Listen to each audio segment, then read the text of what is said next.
After we saw some Boolean algebra in the last episode, we are ready to try to convert this circle here into a rectangle. This circle we can drag around.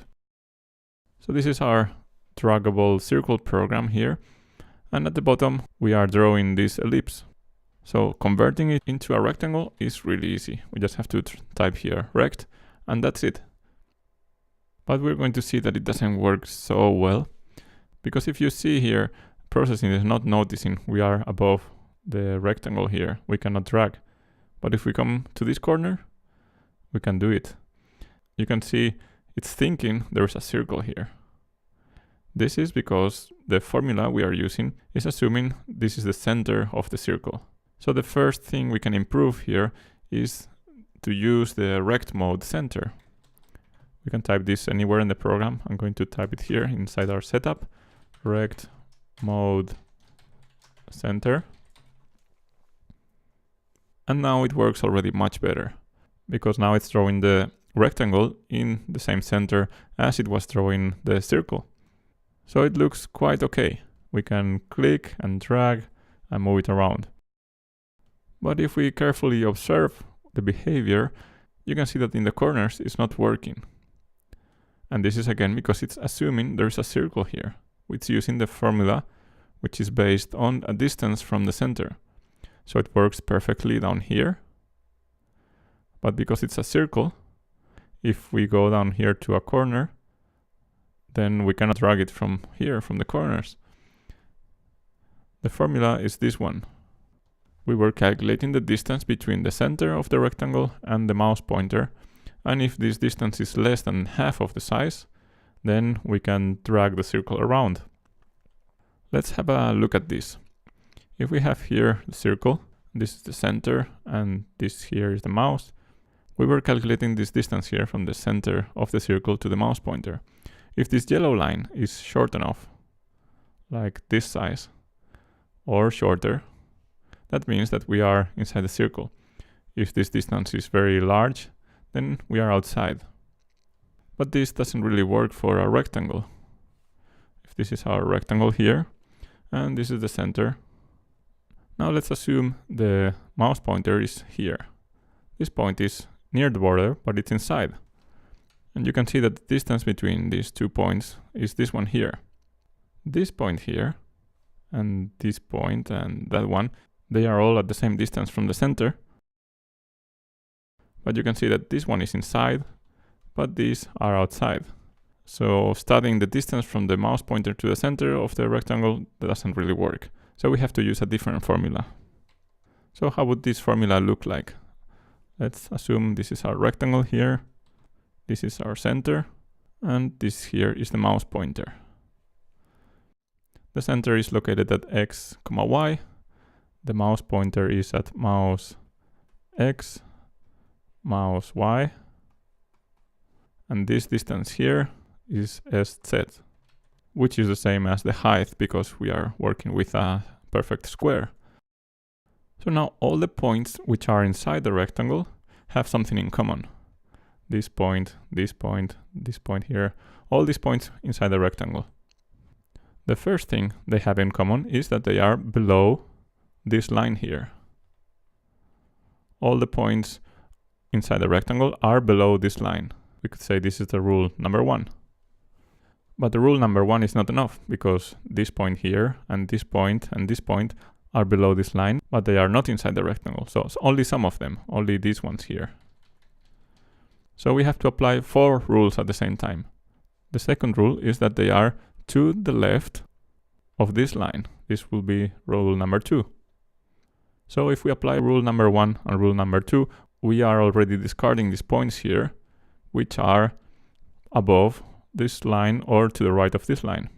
So we are getting in the right direction, but then we still have these points, which are okay with our 2 rules, but some of them, these 2 here, are inside the box and these 3 are outside. So we need 2 more rules. The next rule is that the points have to be above this floor here. So they are like below the ceiling and above the floor. This is going to be our rule number 3. So we are almost done, but we still have here points like these ones here, which are below the ceiling, which are above this floor, and which are to the left of this wall, but they still are outside the box. So our final rule here is that they have to be to the right of this left wall here. This is going to be the rule number 4. That means that if the mouse is below the ceiling, above the ground, to the left of this wall and to the right of this wall, then we know the mouse is inside the box. Otherwise, it's somewhere outside. In the last episode, we saw that we can combine conditions using the double ampersand operator.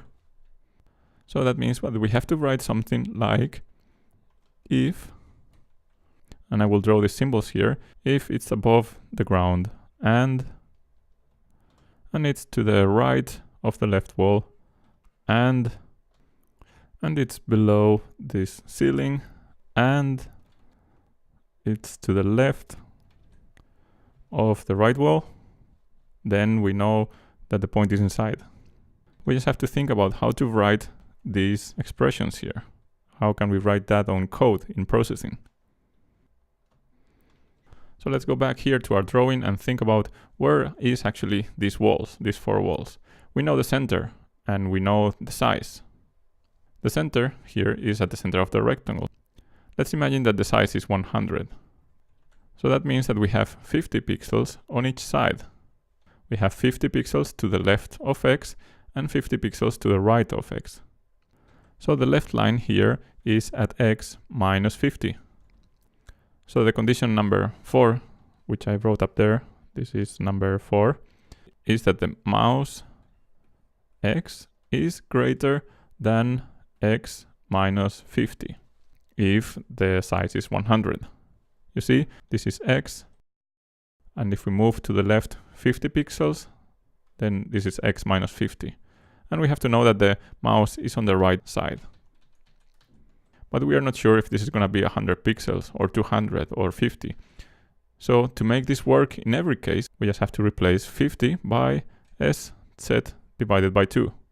Then if SZ is 200, then SZ divided by 2 is 100. So this will work in every case.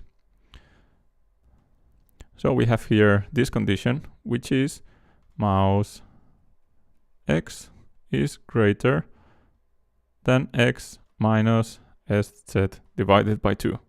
It's a bit long, and it's gonna get longer when we combine all 4 conditions, but don't get worried if you don't really understand how it works. If you know how it works, you can write your own formulas, which is great, but sometimes we have to use in our programs complicated formulas, and maybe we don't have the time to really dig into them. We just find them on the internet and we can use them. So I'm just going to try to explain how this works, but if you don't really get it, you can still use the formula to calculate if a point is inside a square and use it in your programs. So okay, we have here one of the 4 parts. We have to calculate the other ones. The one here on the right is going to be very similar. We just have to change the sign, because we know that the right wall is just 50 pixels to the right. So what we do is to check if the mouse X is on the left side, so we use a less than sign, on the left side of X plus SZ divided by 2. This is the center, and we are moving from the center right this amount. That's why we have a plus sign here. So that's the right wall, X plus SZ divided by 2. So we have now 2 of the conditions. We are running out of screen here a little bit. The other 2 conditions are going to be very similar, but just using Y instead of X. So let's start with this one here, which is to check if the mouse pointer is below this ceiling. In that case, we will check if mouse Y is greater than, because we are checking if it's below, greater than Y minus SZ divided by 2. Y is the center, vertical center of the rectangle. So with the less sign, we are moving up half of the rectangle. And then what we do is to check if the mouse is below this position. And it also has to be above the bottom, which we calculate here. Is mouse Y less than Y plus SZ divided by 2. So y is the center of the rectangle. With the plus sign, we move down half of the size, and then we're checking if mouse y is above that position.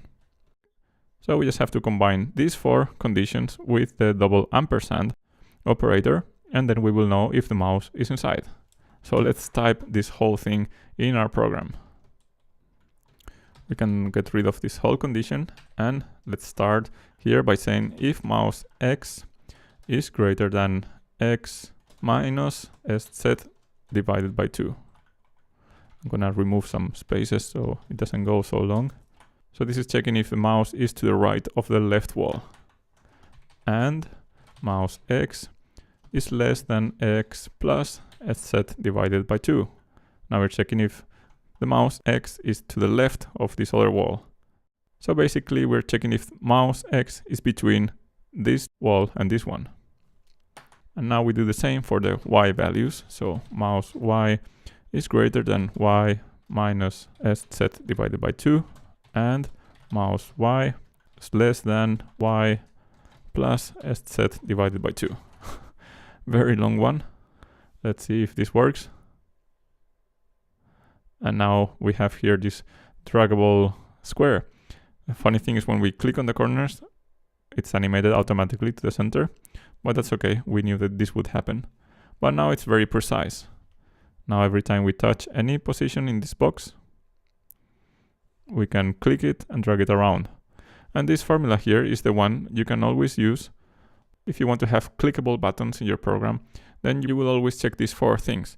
But you don't have to write this every single time. You can write a function that does this, and then you just copy and paste this function into your different programs. So I think in the next episodes we will do a few more examples of calculating if points are inside rectangles to make sure that you know how to use this.